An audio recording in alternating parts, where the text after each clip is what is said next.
Rebonjour, chers frères et sœurs.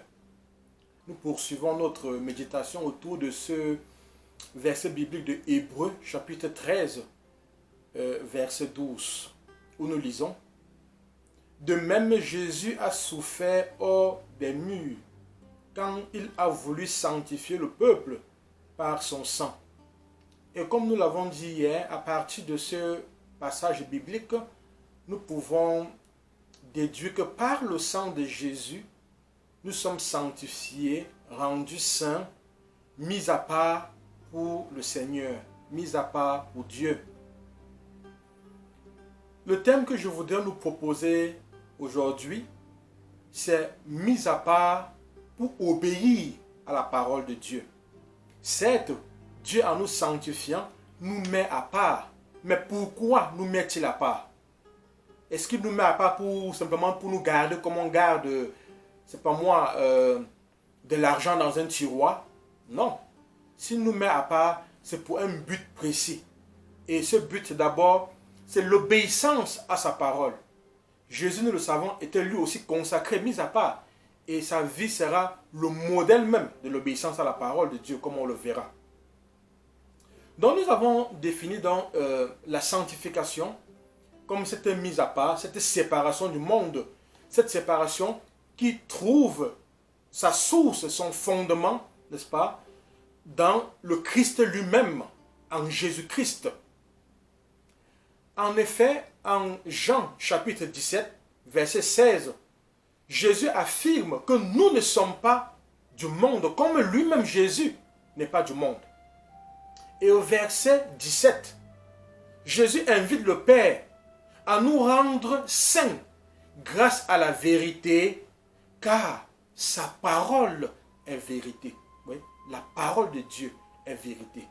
Et voilà pourquoi Jésus lui demande de nous rendre saints, c'est-à-dire de nous accompagner, nous les hommes, nous ses enfants, dans cette marche, cette démarche, n'est-ce pas, de la sainteté, n'est-ce pas, de nous rendre saints, pour que nous soyons vraiment sans faute, sans tâche, immaculés. Bien que mis à part par le Père, Jésus va vaincre le malin, n'est-ce pas, lors de la tentation au désert, par la maîtrise, la connaissance qu'il a de la parole. D'ailleurs, lui-même, il est parole. Hein? Il est la parole, le verbe de Dieu fait chair. Mais malgré cela, Jésus aura une très bonne connaissance des Écritures. Et c'est donc une invitation pour nous à prendre l'habitude de lire, de méditer les Écritures. Je sais que nous, catholiques, nous n'avons pas beaucoup cette habitude-là, de lire la Bible, de la méditer. C'est beaucoup plus les protestants qui sont plus prompts à le faire que nous, les catholiques. Mais c'est une invitation. Quand on regarde la vie de Jésus, il connaissait très bien les paroles. Et nous ne pouvons pas faire le combat spirituel, nous ne pouvons pas,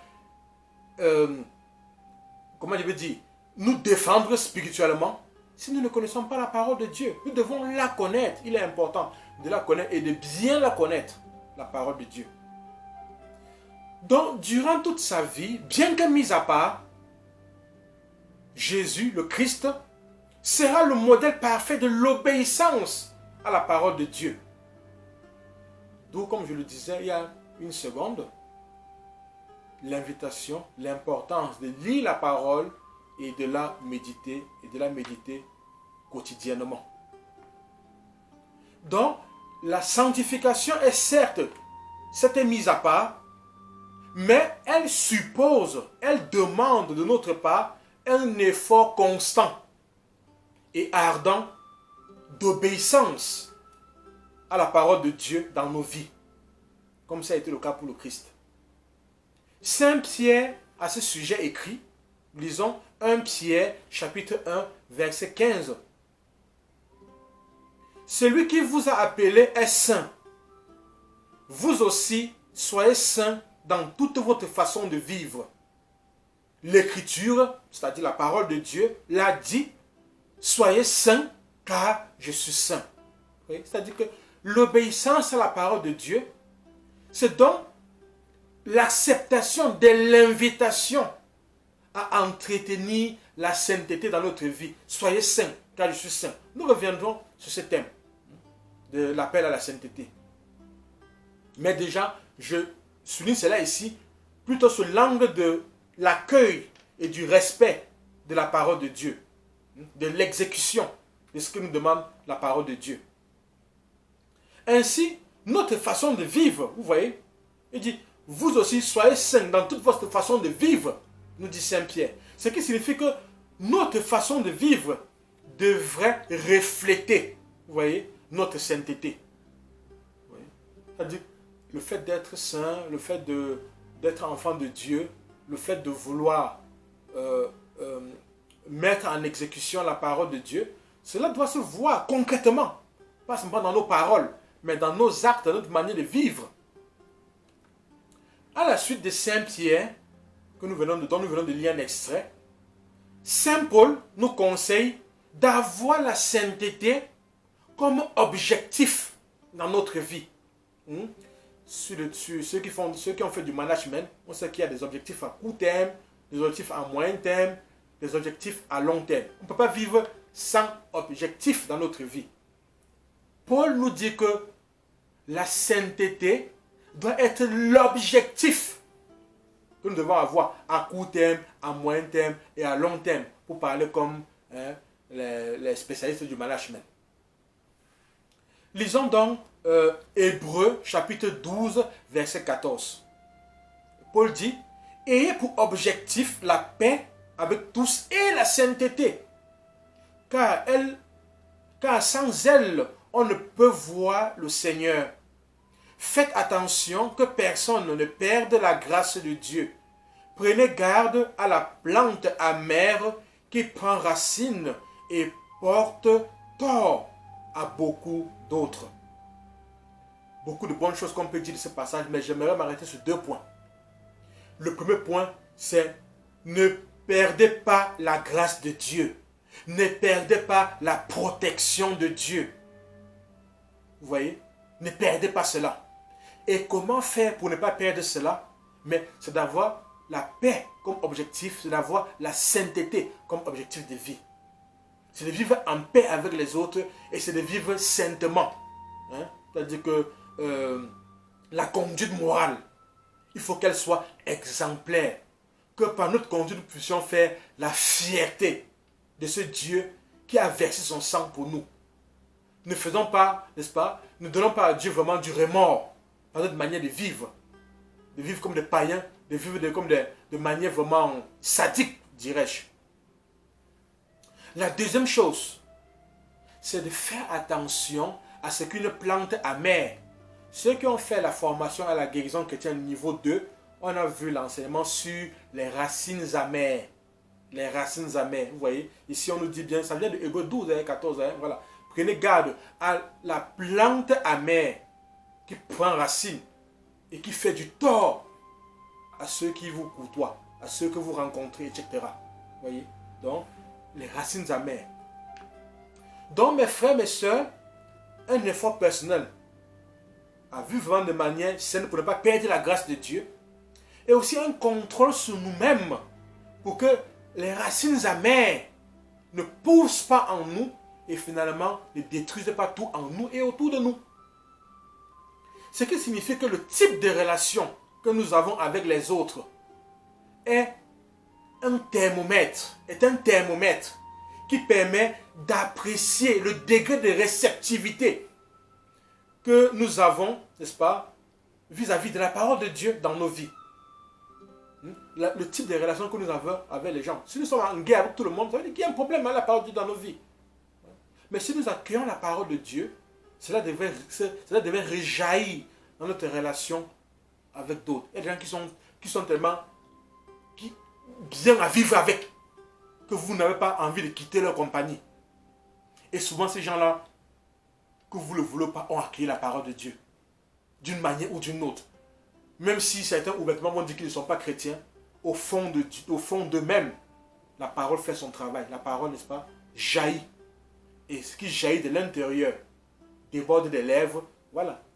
Et, n'est-ce pas, procure de la joie de la sympathie, de l'amitié avec les autres. Donc un vrai accueil de la parole de Dieu extirpe de nos cœurs toutes les racines amères qui pourraient faire du tort aux autres. L'accueil sincère et la mise en pratique de la parole de Dieu nous évite de perdre la grâce de Dieu. Mieux, de perdre la sainteté de Dieu, de perdre la protection de Dieu. Car quand nous sommes recouverts du sang de Jésus, nous sommes lavés, nous sommes purifiés. Et il y a aussi, n'est-ce pas, une muraille, n'est-ce pas, qui se met en place autour de nous. Et si nous perdons la protection de Dieu, si nous perdons la grâce de Dieu, nous perdons cela. Ça veut dire que nous devenons vulnérables, nous devenons comme des jouets aux mains de Satan et des satanistes. Belle invitation donc à ne pas perdre la grâce de Dieu et à ne pas perdre la sainteté de Dieu.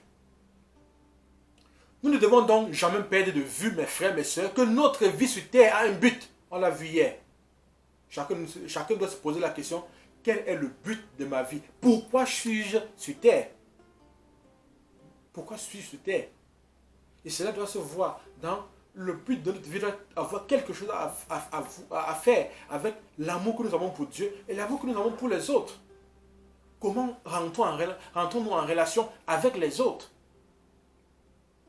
Comme l'atteste Jésus, n'est-ce pas, en Jean 17, la sanctification a pour but de mettre à part les croyants dans le but pour lequel ils sont présents dans ce monde. Et quand nous lisons dans Jean 17, de 18 à 19, nous lisons, « Comme tu m'as envoyé dans le monde, moi aussi je les envoie dans le monde. Et maintenant je me consacre pour eux, de façon qu'eux aussi soient consacrés dans la vérité. » Jésus s'est consacré pour nous. Nous aussi, nous devons nous consacrer dans la vérité, dans l'acceptation de la parole de Dieu, dans la mise en pratique de la volonté de Dieu. Et la volonté de Dieu, c'est que nous puissions l'aimer, et nous puissions aimer nos frères, nos sœurs. Aimer même nos ennemis, comme le dit si bien le Christ. La mise à part de Jésus dans le but pour lequel il a été envoyé dans ce monde est à la fois le fondement et la condition de notre propre mise à part pour accomplir ce pourquoi nous avons été envoyés en ce monde. C'est-à-dire nous ne pouvons rien faire en d'autres mots si nous n'avons pas notre fondement en Dieu, en Jésus-Christ lui-même. Il doit être le fondement de notre mise à part, n'est-ce pas? Il doit être la condition sine qua non de notre mise à part pour pouvoir faire ce pourquoi nous sommes envoyés dans ce monde. Lisons Jean chapitre 10, verset 36. « Mais moi, après que le Père m'a consacré et envoyé dans le monde, vous dites que je blasphème quand je déclare « Je suis fils de Dieu ». Oui. Le Seigneur le dit clairement. Il a été consacré. Il a été envoyé dans le monde. C'est vrai que les gens disaient qu'il blasphémait. Mais il était vraiment envoyé par le Père. Et nous aussi, nous devons faire cet effort de recevoir la parole de Dieu, de la mettre en pratique pour être aussi de ceux-là qui sont consacrés et envoyés par Dieu au cœur du monde. Donc, la consécration de Jésus est le modèle, n'est-ce pas? C'est le modèle de notre consécration et la puissance qui la rend possible. Nous ne pouvons rien faire de nous-mêmes. Tout ce que nous pouvons faire, c'est avec et par la grâce de Dieu. Voilà pourquoi je disais que la consécration de Jésus, n'est-ce pas, est la condition, n'est-ce pas, le fondement de notre propre mise à part pour pouvoir faire ce que Dieu nous demande. Notre mission dans le monde ne peut être dissociée de notre sanctification, de notre consécration. Nous devons être tous des consacrés. Par le sang de Jésus, ce sont tous les chrétiens, et pas seulement les prêtres, les évêques, les pasteurs, qui sont sanctifiés et qui sont missionnés dans le monde, avec pour consigne de ne pas se laisser contaminer par le monde. Non, c'est nous tous qui avons accepté Christ, nous sommes consacrés, sanctifiés, missionnés dans le monde, avec pour consigne de ne pas nous laisser corrompre par le monde. De ne pas nous laisser contaminer par le monde. Alors, lisons ce passage de Jacques chapitre 1, verset 27. Voici quelle est la religion sincère et sans reproche aux yeux de Dieu notre Père. Prendre soin des orphelins et des veuves en détresse et ne pas se laisser contaminer par le monde. Voilà, on pourrait nous dire, n'est-ce pas, Jacques, la religion sincère. Ce pourquoi nous sommes au cœur du monde. Prendre soin des orphelins, prendre soin des veuves, n'est-ce pas, en détresse, en difficulté, et ne pas se laisser contaminer par le monde. Il est très important de nous poser cette question. Est-ce que nous prenons soin des orphelins? Est-ce que nous visitons les orphelins? Il est important d'aller les visiter, parfois d'aller les visiter même avec nos enfants. C'est très important. Et je dis félicitations à ceux qui le font. Je sais qu'il y en a qui le font. Il y a quelques-uns que je connais très bien et qui le font. Qui s'occupent des autres, d'autres enfants comme si c'était les leurs. C'est très important de le faire. Quelle est notre relation avec les veuves de nos familles? Il y en a, n'est-ce pas, une fois que leur frère, meurt, ils mettent la veuve dehors, ils prennent la maison, ils prennent tous les biens. Mais frère, vous allez vous rendrez compte à Dieu de cela. Parce qu'il vous demande de prendre soin des veuves en détresse. Et tous nous devons le faire. Il y a beaucoup de veuves qui doivent se tracasser pour pouvoir conserver les biens que leurs maris ont laissés, les terrains qu'ils ont laissés, qui ont été arrachés. Ça, c'est extrêmement grave. Vous vous mettez vous-même la corde au cou quand vous le faites. Parce que vous n'échapperez pas au jugement de Dieu. Nous ne devons pas nous laisser contaminer par le monde. Je suis à présent au Canada. Et maintenant, c'est l'été. Il y a du soleil, il y a du beau soleil partout par rapport à l'hiver. Vous voyez des gens qui marchent, je dirais pratiquement sans caleçon. Vous vous demandez, est-ce qu'ils sont habillés, est-ce qu'ils ne sont pas habillés? Tout le monde, même les hommes. Hein? Les femmes, alors n'en parlons pas. C'est pratiquement un slip qui marche dehors. Les hommes, c'est des culottes. Mais ce qui m'a scandalisé, c'est de voir que les prêtres aussi marchent en culotte. J'ai dit, mais vraiment, c'est pas parce que les gens marchent en culotte que vous devez aussi comme prêtre marcher en culotte. Non, nous ne devons pas tellement suivre les mœurs du monde que nous devons nous laisser complètement contaminer par cela. Il y a quelque chose qui doit être différent chez nous, n'est-ce pas, qui sommes chrétiens. Ce n'est pas parce que tout le monde se comporte ainsi que nous aussi nous devons le faire. Non. Il doit y avoir une différence entre nous, entre notre manière de faire, de vivre, et la manière de vivre des gens du monde. Il doit y avoir vraiment une différence. Je suis surpris. Bon, moi je me tais, je respecte les gens. Je vois des gens, des prêtres qui se baladent en culotte. Moi je dis, mais moi ça c'est un peu drôle. Je me dis, quand même, nous avons quand même comme homme de Dieu une certaine conduite, une certaine tenue hein, à avoir. Nous ne laissons pas corrompre, mes chers frères. Ce n'est pas parce que tout le monde vole, tout le monde ment, tout le monde est corrompu, que vous devez voler, mentir, être corrompu. Non. Nous devons vivre en enfant de Dieu parce que Dieu nous demandera des comptes. Et parce que Dieu nous a dit, il nous a mis clairement en garde, ne vous laissez pas contaminer par le monde.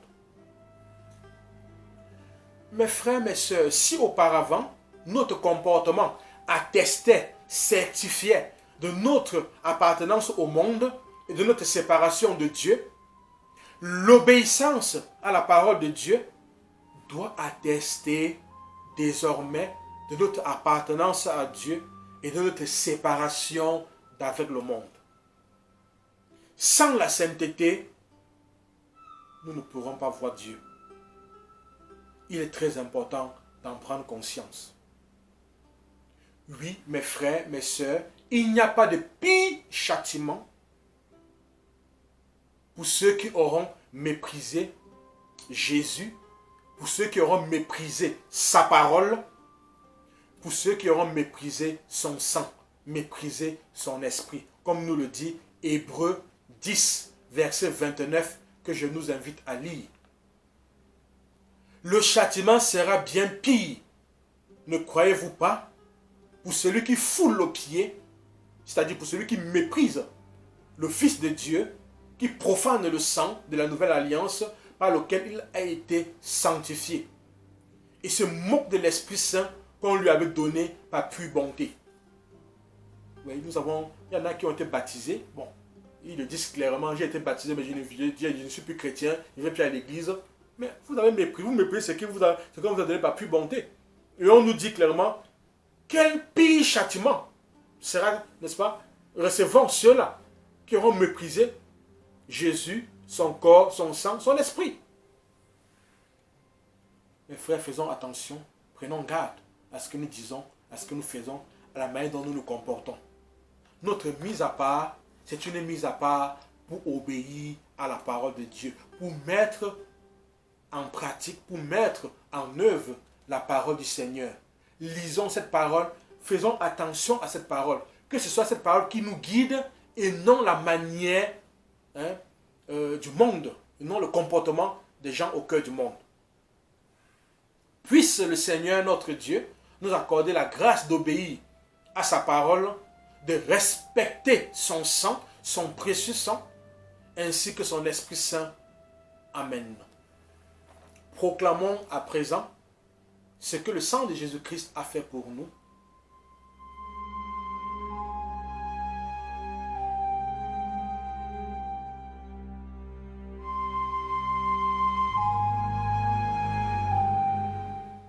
Père, au nom de Jésus, par la puissance de l'Esprit Saint et l'intercession de la Vierge Marie et de Saint Michel Archange, je proclame que par le sang de Jésus versé en croix, je suis sanctifié, rendu saint, mis à part pour Dieu. Je proclame que je suis consacré dans la vérité et que je verrai le Seigneur parce que je ne me laisse pas contaminer par le monde. Je proclame mon obéissance à la parole de Dieu, ainsi que mon profond respect au Fils de Dieu, à son sang et à l'Esprit Saint. Je me recouvre du précieux sang de Jésus-Christ et proclame ma guérison, ma libération et ma délivrance. Je me recouvre du précieux sang de Jésus-Christ et proclame ma guérison, ma libération et ma délivrance. Je me recouvre du précieux sang de Jésus-Christ et proclame ma guérison, ma libération et ma délivrance. Amen.